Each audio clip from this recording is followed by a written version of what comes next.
Bueno, pues buenas a todos y bienvenidos a vuestra casa de Fórmula 1 y bienvenidos a un nuevo vídeo en el cual vamos a seguir comentándoos todas las novedades que han surgido. Tenemos muchísimas cosas que comentaros en el día de hoy y todos los temas que vamos a comentaros van a estar detallados en la descripción de este vídeo por si queréis saltaros algún tema y pasar directamente a vuestro momento de elección. Hoy tenemos un vídeo cargadísimo con muchas noticias, vamos a ir rápido, así que os recomiendo que hagáis uso de ese índice por si queréis saltaros algún tema. Y dicho esto, vamos a dar comienzo con el titular que habréis podido ver en este vídeo, que es al respecto sobre Adrian Newey. No es la primera vez que un medio británico da esta noticia, pero ahora se repite y comentan desde Gran Bretaña que Adrian Newey ya habría firmado por la escudería Ferrari. Han sido, como os digo, ya varios medios que han confirmado que ellos insisten en la información de que efectivamente ya habría firmado, mientras que además recientemente hubo alguna información en Italia de que a lo mejor Ferrari se quería bajar de esa pelea por fichar a Adrian Newey.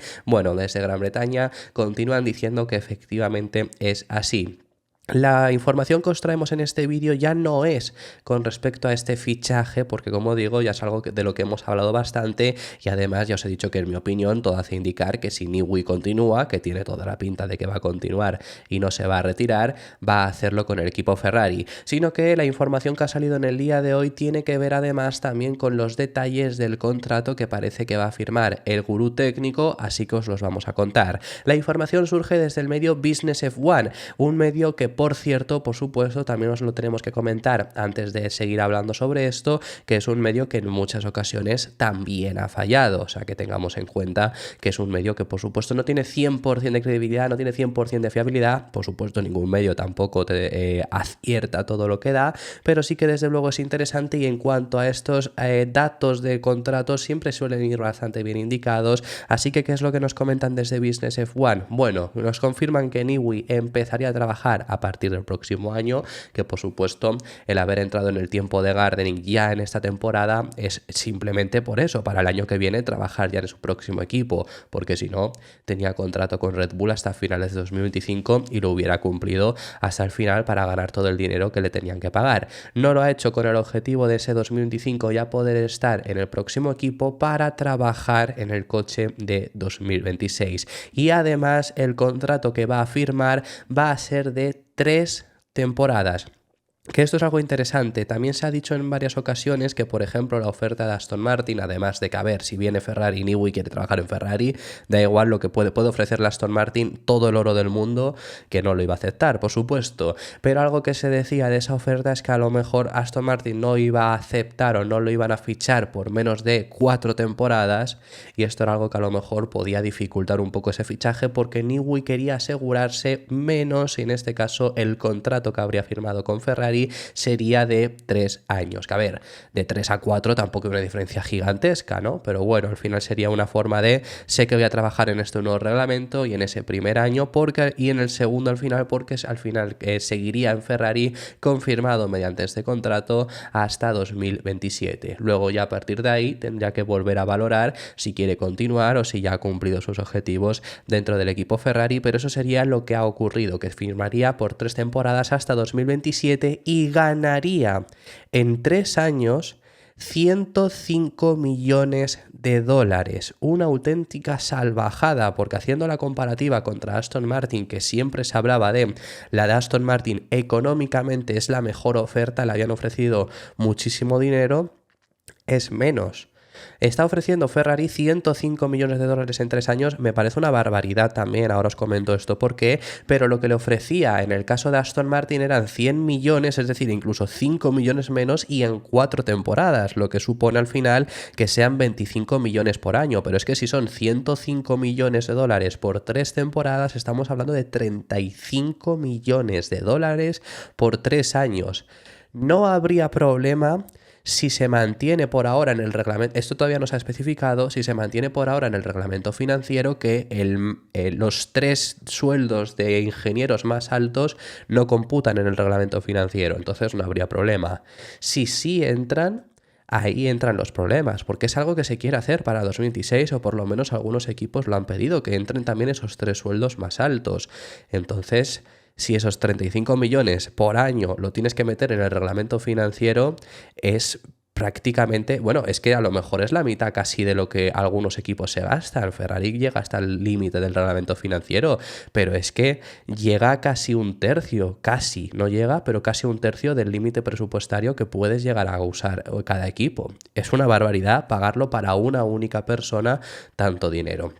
Pero bueno, estos son los datos que nos comentan, como digo, Business F1. Y ahora queremos hablaros también acerca de algunas palabras que ha dado Nicolás Tombazis, que Nicolás Tombazis es uno de los máximos responsables hoy en día en la FIA en el desarrollo de los reglamentos de la Fórmula 1.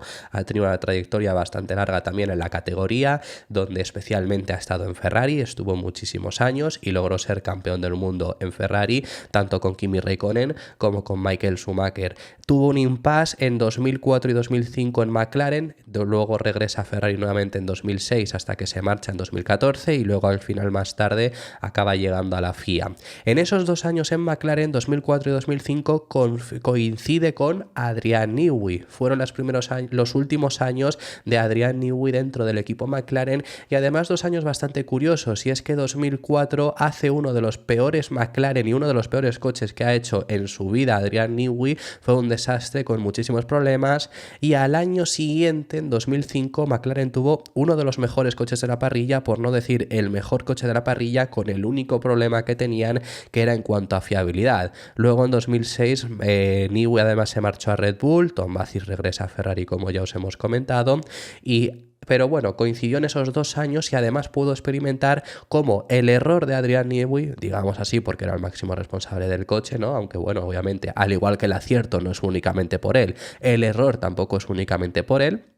Pero digamos que de ese error de Adrian Newey en 2004, haciendo uno de sus peores coches que ha hecho nunca en Fórmula 1, pasó a hacer uno de los mejores coches que había hecho por lo menos hasta ese momento. Entonces Nicolás Tombazis sabe bien, o por lo menos lo ha visto de primera mano además, cómo trabaja Adrian Newey ante una situación crítica. Y eso es lo que os vamos a comentar, porque ha hablado en el podcast oficial de la Fórmula 1, Beyond the Grid, y ha explicado cómo fue trabajar ese año y sobre todo ha destacado la mayor virtud de Adrian Newey, que es su capacidad de entender y solucionar los problemas más rápido que nadie. Creo que él sabe mejor que todos nosotros lo que le hace ser tan especial. Yo diría que me convenció porque su reputación estaba así de justificada. Era extraordinario a la hora de entender los problemas y llegaba con soluciones innovadoras. Consideré increíble esa capacidad que él tenía.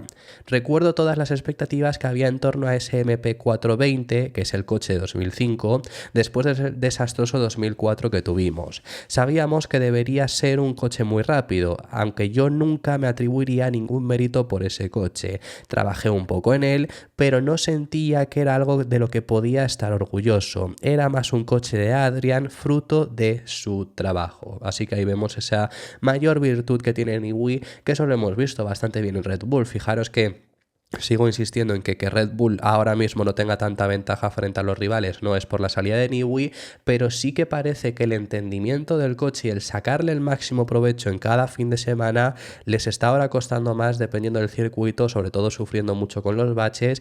Quizá ahí sí que tiene que ver esa marcha de Newey, que Newey tenía un entendimiento muy rápido y muy fuerte de los coches que tenía y luego conseguía encontrar esas soluciones. Luego había momentos en los que estaba más atados de manos, como fue por ejemplo en 2014, 15, 16, todos esos años que Red Bull no estaba peleando por el título, pero no era su culpa, sino era del motor Renault. El coche no era malo, lo que pasa es que el motor no tiraba, entonces si no te tiraba en un reglamento que era de motores, es por ese motivo también por el que se marcha de Red Bull, porque tiene ese temor a que el motor Red Bull no sea potente y se quiere ir a un sitio donde por lo menos se especula que el motor sí que va a ser bueno. Hablando acerca de Nicolás Tombazis, y ya finalizamos también con sus palabras, os he dicho que Nicolás Tombazis estuvo de regreso en Ferrari en 2006 y continuó ahí hasta la temporada 2014. Y sí, coincidió con Fernando Alonso, desde su llegada en 2010 hasta la marcha del propio Fernando Alonso en 2014. Estuvo todos los años que estuvo Fernando Alonso en la escudería. Y Nicolás Tombazis, que actualmente, repito, está en la FIA, dice que el mayor arrepentimiento que ha tenido es el de no haberle dado un coche ganador a Fernando Alonso. Habla de los años en los que estuvieron juntos, que Alonso se quedó cerca, recordemos que en 2010 queda subcampeón y no gana por el Gran Premio de Abu Dhabi, del cual Nicolás Tombazis va a hablar y va a comentar incluso que ha llegado a tener incluso pesadillas con ese Gran Premio. Luego 2012 llega a estar líder en la última carrera hasta que Sebastian Vettel consigue finalmente remontar, pero en Brasil 2012, si no llega a ser por esa remontada, hubiera ganado el título, pero como consigue remontar Vettel lo mínimo necesario, consigue al final él alzarse con su tercer título en aquella ocasión, y luego 2013 quedó subcampeón. Realmente ahí Vettel tuvo muchísima ventaja, pero bueno, lo que comenta Nicolás Tombazis es que realmente nunca le dieron ese coche para ponerlo donde él era capaz de ponerlo, porque nunca tenían la suficiente ventaja o nunca era un coche capaz de pelear contra Red Bull, y es que se puede ver claramente por su compañero de equipo, por Felipe Massa, perdonad, en esos años, pero que nunca le dieron ese coche, y ese es el mayor arrepentimiento que tiene Nicolás Tombazis. Alonso se quedó muy cerca, creo que 3 veces. Es uno de mis grandes arrepentimientos que no le diéramos un coche capaz de ganar el Mundial, porque aunque se quedara cerca, Red Bull tenía más rendimiento que nosotros. Mi opinión es que Fernando debería haber ganado, por talento puro, muchos más títulos. Es uno de mis arrepentimientos que no lo hiciera. Si miras esos años, hay diferentes razones por las que no fuimos tan buenos. Creo que nunca tuvimos una solución mágica. Tuvimos bastantes debates internos en Ferrari entre los grupos de chasis y motor para sacar el máximo de ambos. Creo que nunca llegamos a tener un motor que fuese tan potente como el de los otros, y eso acabaría decidiendo el título. Sigo pensando en Abu Dhabi 2010, aunque ya no me despierto por las noches por ello. Hay algunos traumas clave, digámoslo así, que me cabrean, y Abu Dhabi es uno de ellos.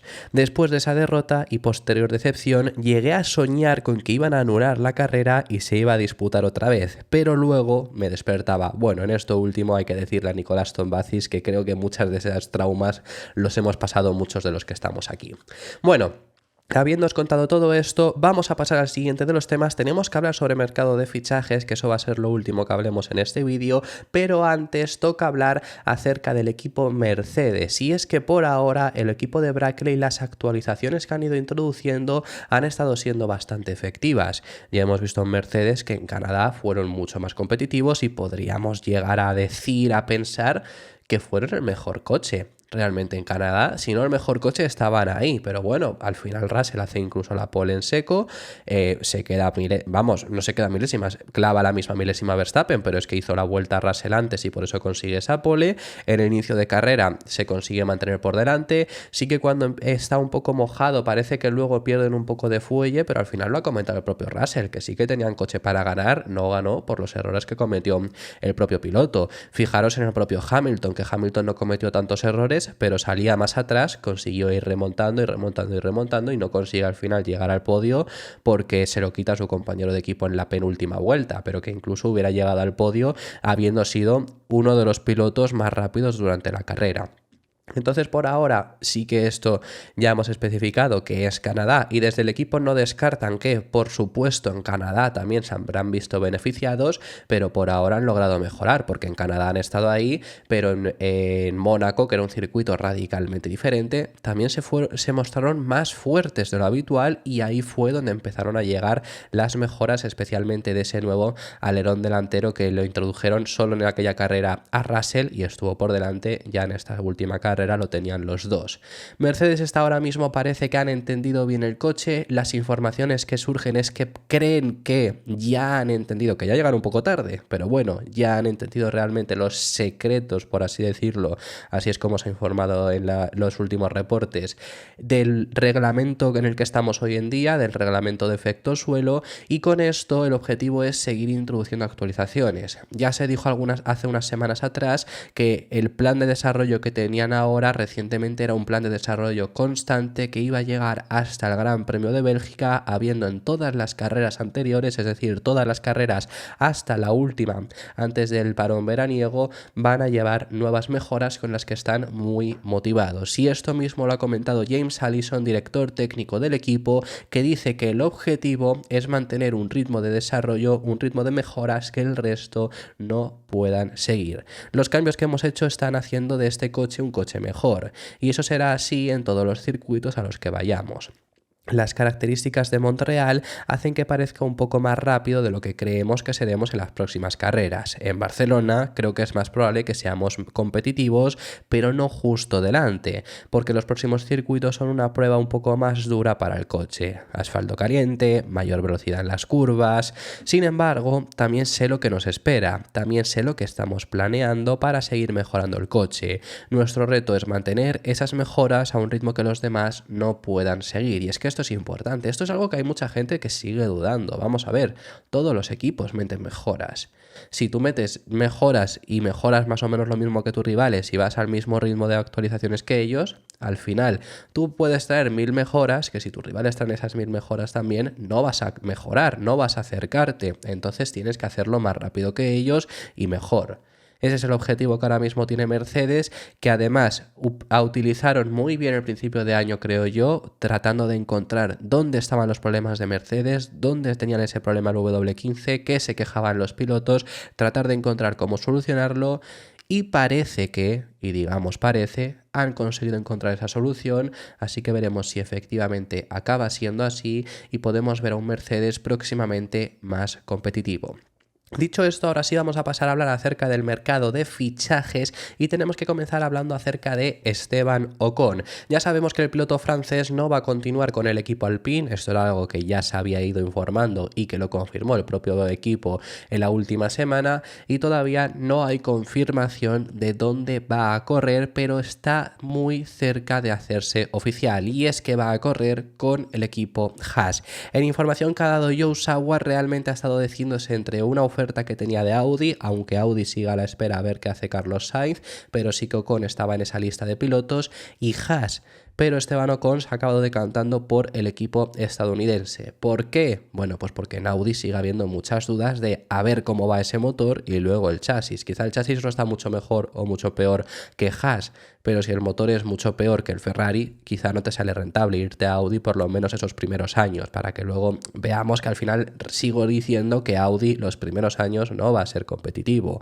Esperamos que lo sea en Fórmula 1, pero les va a costar un par de años. Así es lo que habría decidido Esteban Ocon, que luego acabaremos viendo si ha acertado o no, pero se marcharía al equipo estadounidense haciendo dupla de pilotos con un Oliver Berman que todavía no está tampoco confirmado de manera oficial, pero todo el mundo damos por hecho, por supuesto, y todas las informaciones indican esto, que va a estar el próximo año. Haas ha tenido una oferta de Zhou ofreciendo a sus patrocinadores mucho dinero porque Zhou pilotase ese monoplaza, pero finalmente no parece que la vaya a aceptar Haas. Ya no necesitan tanto dinero. No necesitan como era antaño, que sí que quizá como con Mazepin, que necesitaban un piloto de pago, así que por eso no se habrían decantado por Zhou, que el piloto chino, por cierto, cada vez tiene menos opciones de seguir en la categoría, porque en el equipo Alpine además, que es otro de los asientos que hay ahora mismo libres y que muchos pilotos que se están moviendo bastante en la zona baja tienen que tratar de intentar conseguir, pues el equipo Alpine para el sustituto de Esteban Ocon parece que van a escoger a Jack Doohan, o al menos tampoco es que haya mucha información de respecto de, pero parece que es el favorito por parte de Alpine. Digo que no hay mucha información de si al final va a acabar siendo él o no. Tampoco hay mucha información de otros intereses que pueda llegar a tener Alpine, o sea que en ese sentido cuidado, pero es que además Bruno Famin ha confirmado que Jack Doohan es una de las opciones que tienen. Recordad que este último fin de semana ya estuvo montado en el Alpine de Esteban Ocon haciendo una de las sesiones que va a tener que hacer, otra todavía le queda esta temporada, se ha estado subiendo en este último fin de semana y veremos si finalmente acaba siendo el elegido. Jack es una opción, le estamos preparando, ha estado probando durante mucho tiempo y tiene un programa de pruebas bastante pesado y estamos contentos con eso y vamos a ver cómo se desarrolla. Es una posibilidad entre otras, pero es una posibilidad seguro. Y además en este vídeo también os queremos enseñar el Power Ranking que ha sacado la Fórmula 1. Ya sabemos que después de cada carrera van sacando las medias, las notas que le ponen a los pilotos, y este ha sido especialmente también polémico. Y a ver, sí que es verdad que es que yo hay ciertas cosas aquí que no entiendo. No os lo suelo poner, pero como he visto mucha polémica en redes sociales, ya si queréis lo podemos traer todos los miércoles / jueves cuando salga, porque sale a veces el miércoles, pero bueno, os lo pondremos seguramente el jueves porque suele salir el miércoles ya mucho más tarde de hasta cuando sacamos el último vídeo. Y es que aquí yo hay ciertas cosas que no comprendo bien, no entiendo muchas veces las notas que les ponen, por eso es que no le doy demasiada importancia. Pero a ver, ¿por qué Russell tiene un 8,2 y Hamilton un 6,8? Si Russell queda tercero y Hamilton cuarto, entiendo que la clasificación pesa claramente también y Russell consigue la pole, Hamilton clasifica séptimo, por supuesto, pero la carrera tiene aún más peso. Russell pierde esa primera posición de salida hasta caer tercero y Hamilton de la séptima posición acaba cuarto peleando con el propio Russell. ¿Russell tiene que tener más media? Sí, por esa clasificación. No creo que tenga que tener tanta media como le han puesto en esta ocasión, por lo menos en comparación con su compañero de equipo. Ya luego la nota que merezca o no es otro tema que daría debate, pero la comparativa frente a su compañero de equipo no me parece lógica, como tampoco me parece lógica en el caso de Alpine. ¿Por qué Gasly tiene un 7,8 y Ocon 7,0 si Gasly queda noveno, Ocon queda décimo? Sí, Ocon clasificó último, ese es el punto que le lastra. Vale, es verdad, pero es que clasifica último y remonta hasta la novena posición, que es Alpine quien tiene que cambiar las posiciones. No entiendo muy bien lo que digo. Sí, la clasificación pesa, pero pesa más la carrera, por supuesto. ¿Por qué Ricciardo tiene entonces más media que Alonso? Por la clasificación aquí en este caso, también. Es que no lo entiendo muy allá. O sea, y Ricciardo pierde la posición en la primera vuelta con el propio Fernando Alonso, solo clasifica una posición por delante. Ricciardo se salta a la salida, recibe una sanción de 5 segundos y al final acaba octavo. Pues yo creo que de verdad Ricciardo no debería estar por delante de Fernando Alonso en este caso. ¿Por qué Albon aparece con un 7,2? A ver, Albon lo hizo bastante bien también, pero creo que el fin de semana de Alonso es mucho mejor, tanto en quali como en carrera, en ritmo de carrera. Luego Albon abandona. Ya no hablo por el abandono, porque además no es culpa de Albon, pero no entiendo que, por ejemplo, ahí tenga la misma media. O no entiendo tampoco por qué Piastri tiene tan poca diferencia en este caso frente a Norris cuando Norris es claramente superior por la clasificación. Es que creo que está aquí beneficiándose mucho por la clasificación en general. La nota de Verstappen, por supuesto. Verstappen hace un fin de semana espectacular con un coche que tenía también este fin de semana bastantes problemas. Pero yo hay cosas de verdad que es que sigo sin entender, pero este Power Ranking es siempre igual. Siempre mantiene estos problemas, siempre mantiene problemas que no entendemos mucho y ha habido bastante polémica y os lo quería traer. Si queréis que os traigamos más este Power Ranking, me encantaría que me lo dejarais en los comentarios. Y habiéndoos contado ya todo esto, esto ha sido todo por este vídeo. Muchísimas gracias por haber llegado hasta el final del mismo. Dejadme en los comentarios vuestras impresiones sobre todos los temas que hemos estado hablando y si te ha gustado el vídeo, pues deja tu me gusta, suscríbete para no perderte ninguno de los contenidos que seguiremos realizando y te recuerdo también que tenemos activa la opción de miembros. Lo último a deciros ya aquí, que ayer ya os comenté también que no me estaba encontrando del todo bien. Bueno, hoy estoy un poco mejor porque hubo gente que también me dijo que me recuperase, pues simplemente por si alguien y ha llegado en este punto a escuchar todo esto, simplemente que hoy sí que me encuentro un poco mejor para aquellos que estaban ayer preocupados. Así que ya habiendo dicho todo esto, esto es el final del vídeo. Muchísimas gracias por haber llegado hasta aquí. Nos vemos en el siguiente.